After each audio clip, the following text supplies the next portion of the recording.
என்னை ஆட்கொண்டவரும் நான் செவிக்கிறவரும் ஆன ஆண்டவராகிய இயேசு கிறிஸ்துவின் நாமத்தினாலே அன்பினல் வாழ்த்துக்கள்.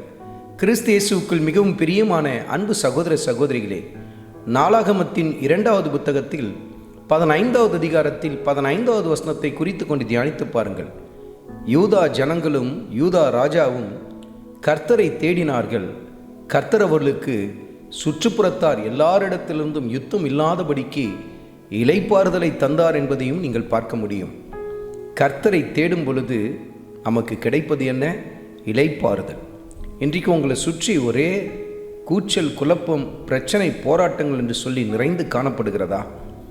நிச்சயமாக அப்படிப்பட்ட ஒரு பாதை வழியாக நீங்கள் கடந்து போய் கொண்டு தான் இருப்பீங்க. ஆனால் இந்த இடத்துல நீங்கள் செய்ய வேண்டிய காரியம் என்ன தெரியுமா? ஆண்டவர் இயேசு கிறிஸ்துவை அதிகமாய் நீங்கள் தேட வேண்டும். அவரை தேடுதலுக்கும் இளைப்பாறுதலுக்கும் நேரடியான தொடர்பு இருக்கிறது பாருங்கள். அன்றைக்கு யூதா ஜனங்கள் கர்த்தருடைய சமூகத்தை தேட ஆரம்பித்தார்கள். கர்த்தர் தன்னை அவர்களுக்கு வெளிப்படுத்தினார். அது மாத்திரமல்ல, இளைப்பாறுதலையும் கொடுத்தார் என்பதை நீங்கள் அந்த இடத்தில் பார்க்க முடியும் பாருங்கள். அருமையான மகனே, அருமையான மகளே, இன்றைக்கு பல காரியங்கள் நிமித்தம் மன அமைதி இல்லாமல் காணப்பட்டு கொண்டிருக்கிறாயா? கடன் பிரச்சனை, குடும்பத்தில் பிரச்சனை, வேலை ஸ்தலத்தில் போராட்டம், சரீரத்தில் பலகீனம், எல்லா பக்கத்திலும் நான் நெருக்கப்படுகிறேன் என்று சொல்லி நிம்மதியில்லாத ஒரு நிலைக்கு நேரானை கடந்து போய் கொண்டிருக்கிறாயா?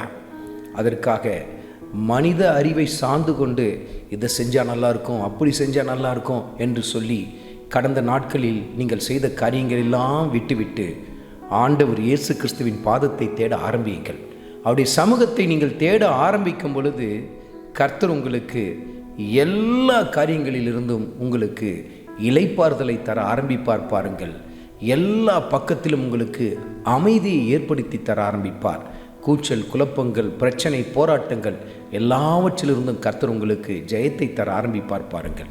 அருமையான மகனே, அருமையான மகளே, ஆண்டவர் இயேசு கிறிஸ்துவின் பாதத்தை அதிகமாய் தேட ஆரம்பியுங்கள்.